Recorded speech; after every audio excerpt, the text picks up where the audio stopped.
Instalivros apresenta Nós Somos a Mudança que Buscamos. Os discursos de Barack Obama, organizados por E.J. Dionne e Joy Ann Reid. Se nós somos a mudança que buscamos, ninguém melhor para expressar isso do que Barack Obama, ex-presidente dos Estados Unidos.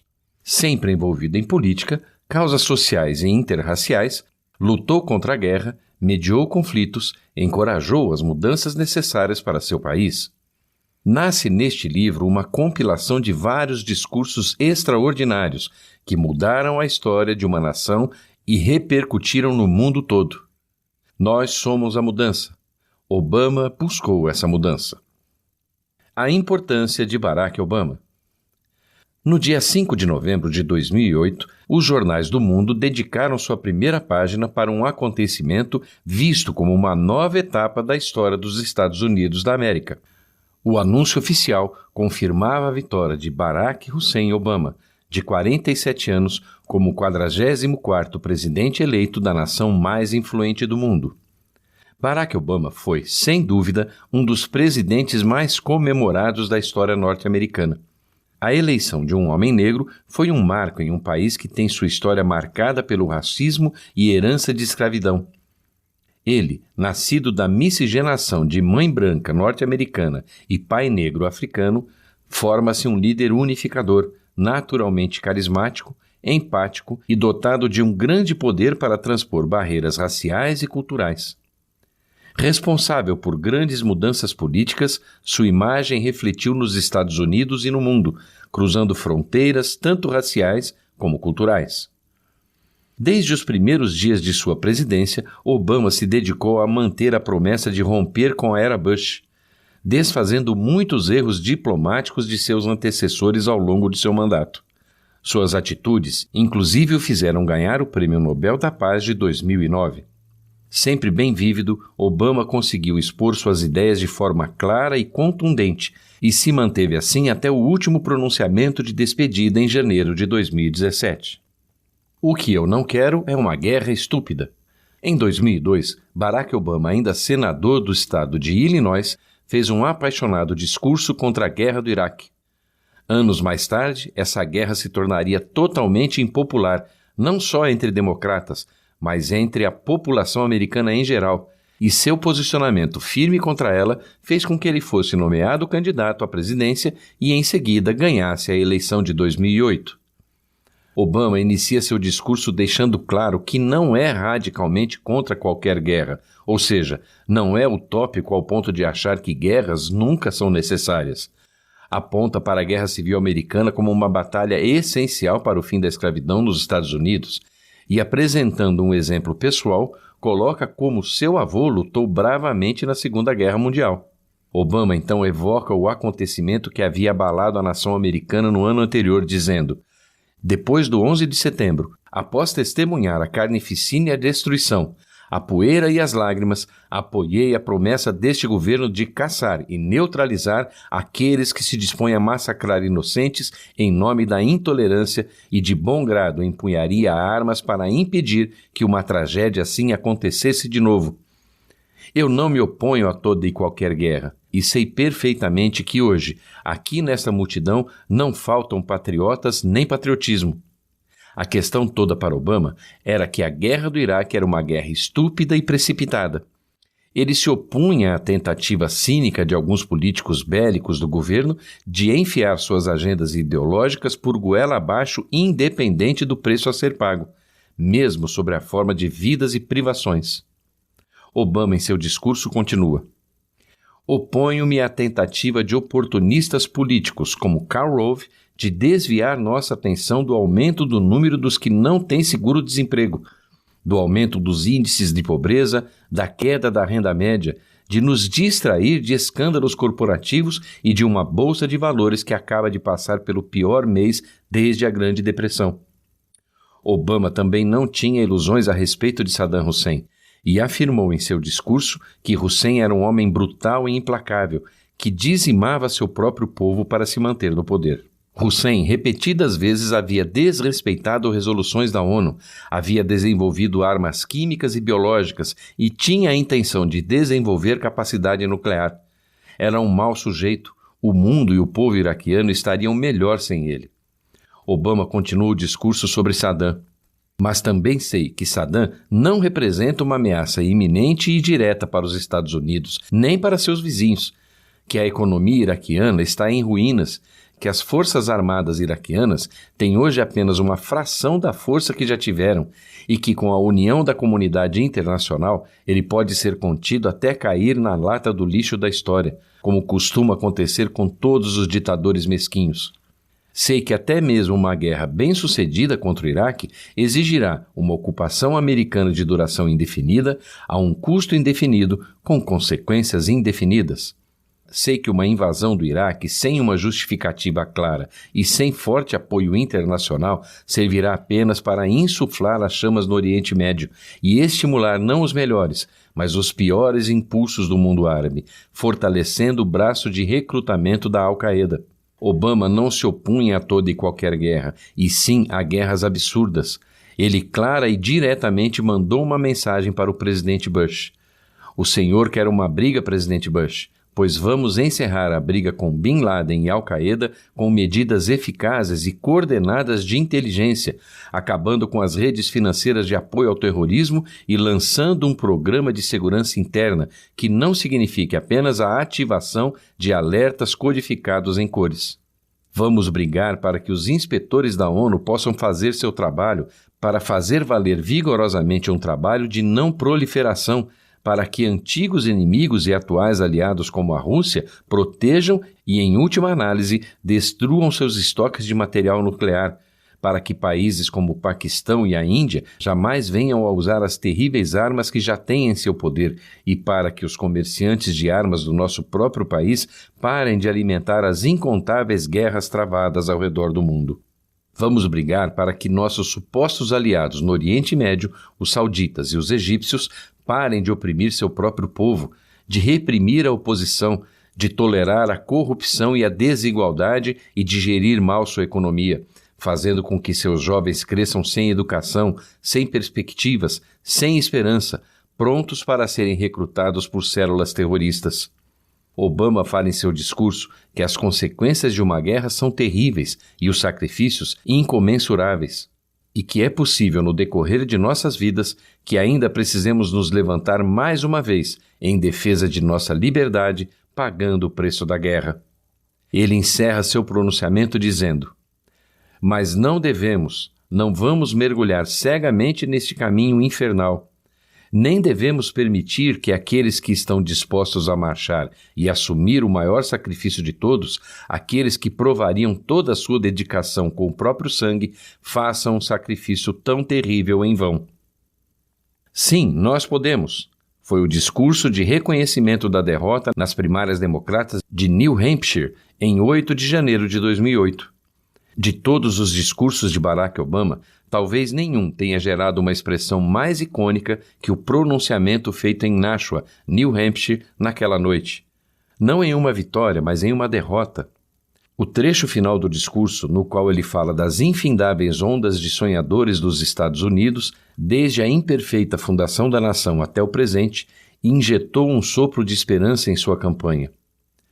Agradecendo, emocionado e entusiasmado, Obama começa seu discurso cumprimentando a senadora Clinton pela vitória duramente conquistada em New Hampshire. Ele ressalta que algumas semanas antes ninguém imaginava o que ele conseguiria naquela noite, pois na maior parte da sua campanha ele estava muito atrás, e apesar da subida íngreme, seus eleitores vieram em um número recorde e se manifestaram pela mudança, deixando claro que algo naquela eleição estava acontecendo nos Estados Unidos. Obama então continua seu discurso explicando que algo acontece em meio à união de forças que acreditam em um propósito, dizendo: algo está acontecendo quando homens e mulheres em Des Moines, Davenport, em Lebanon e Concord saem de casa em meio à neve de janeiro para formar filas que se estendem por quarteirões, porque acreditam naquilo que esse país pode ser. Algo está acontecendo quando americanos jovens, na idade e no espírito, que nunca antes participaram da política, se mobilizam em uma quantidade jamais vista por saberem, no fundo do coração, que desta vez precisa ser diferente. Algo está acontecendo quando as pessoas votam não apenas no partido a que pertencem, mas nas esperanças que têm em comum. E sejamos ricos ou pobres, negros ou brancos, latinos ou asiáticos, venhamos de Iowa ou de New Hampshire, de Nevada ou da Carolina do Sul, estamos prontos para conduzir nosso país em uma direção fundamentalmente nova. É isso que está acontecendo na América nesse exato momento. É mudança o que está acontecendo nos Estados Unidos. Obama continua seu discurso dizendo que todos que compareceram naquela noite empenharam suas almas, corações e trabalhos naquela campanha e que eles eram capazes de tirar o país de uma longa escuridão política. Ele continua citando os democratas, eleitores independentes e republicanos que estavam cansados da divisão e do alheamento que encobria Washington, mas que sabiam que eles podiam discordar sem serem desagradáveis uns com os outros. Mas se eles usassem suas vozes para enfrentar o dinheiro e a influência que se interpusessem no caminho e buscassem algo melhor, não haveria nenhum problema que não pudessem resolver e nenhum destino que não pudessem realizar. Obama continua seu discurso expondo os problemas da saúde e sobre os empregos, dizendo: nossa nova maioria americana pode acabar com o escândalo da assistência de saúde fora de alcance e indisponível em nossa época. Podemos unir médicos e pacientes, trabalhadores e empresários, democratas e republicanos, e podemos dizer à indústria farmacêutica e de seguros que, embora possa se sentar à mesa, ela não vai poder comprar todas as cadeiras. Não desta vez. Agora não. A nossa nova maioria pode acabar com as isenções fiscais para corporações que mandam nossos empregos para o exterior e promover uma redução dos impostos sobre a classe média, colocando dinheiro nos bolsos dos americanos trabalhadores que o merecem. Podemos parar de mandar nossos filhos para corredores da vergonha e começar a colocá-los no caminho do sucesso. Podemos parar de dizer que os professores são maravilhosos e começar a recompensá-los por serem maravilhosos, melhorando sua remuneração e dando mais apoio a eles. Obama então afirma que poderiam canalizar a criatividade de fazendeiros e cientistas, cidadãos e empreendedores para libertar os Estados Unidos da tirania do petróleo e salvar o planeta de uma situação irreversível. Ele também fala sobre acabar com a guerra no Iraque e no Afeganistão.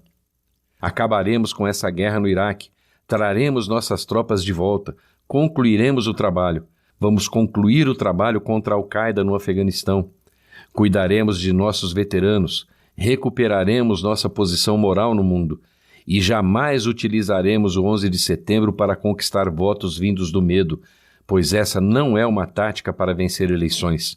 É um desafio que deve unir os Estados Unidos e o mundo contra as ameaças que temos em comum no século XXI. Terrorismo e armas nucleares, mudanças climáticas e pobreza, genocídio e doenças. Todos os candidatos nessa disputa têm essas mesmas metas. Todos os candidatos nessa disputa têm ideias boas e são patriotas empenhados em servir honradamente o país. Obama afirma que sua campanha não se limita ao que ele faria pelos Estados Unidos como presidente, mas que tem muito a ver com o que o povo americano que ama os Estados Unidos da América poderia fazer para mudá-lo. Nessa ideia de mudança, ele continua seu pronunciamento dizendo: é isso que está em questão nessa eleição. É por isso que esta noite pertence a vocês. Ela pertence aos organizadores, aos voluntários e à equipe que acreditou nessa jornada e conseguiu a adesão de tantos outros à causa. Sabemos que a batalha pela frente será longa, mas lembrem-se de que, qualquer que sejam os obstáculos em nossa jornada, nada pode bloquear o caminho da força de milhões de vozes pedindo mudança. Já ouvimos todo um coro de cínicos dizendo que não podemos fazer isso. Esse coro vai se tornar cada vez mais ruidoso e dissonante nas semanas e nos meses que virão. Fomos convidados a fazer uma pausa para encarar a situação de forma realista. Fomos advertidos a não oferecer falsas esperanças ao povo americano. Mas nessa história improvável que é nosso país, nunca houve nada de falso em matéria de esperança. Pois quando nos defrontamos com situações impossíveis, quando nos disseram que não estávamos preparados, ou que não devíamos tentar, ou que não podíamos, gerações de americanos responderam com uma crença simples que resume o espírito de nosso povo: Sim, nós podemos. A frase "Sim, nós podemos", Obama explicou que era uma crença inscrita nos documentos fundadores que declararam o destino da nação. Ela foi sussurrada por escravos e abolicionistas enquanto abriam caminho em direção à liberdade em meio à mais escura das noites. Foi cantada por imigrantes que saíram de terras distantes e pioneiros que avançaram em direção ao oeste por imensidões implacáveis. Foi a palavra de ordem de trabalhadores que se organizaram, de mulheres que lutaram pelo direito do voto, de um presidente que escolheu a lua como nossa nova fronteira e de um rei, referência a Martin Luther King, que nos levou ao topo da montanha e apontou o caminho para a terra prometida. Sim, nós podemos, rumo à justiça e à igualdade. Ele continua, rumo à oportunidade e à prosperidade. Sim, nós podemos curar essa nação. Sim, nós podemos consertar este mundo.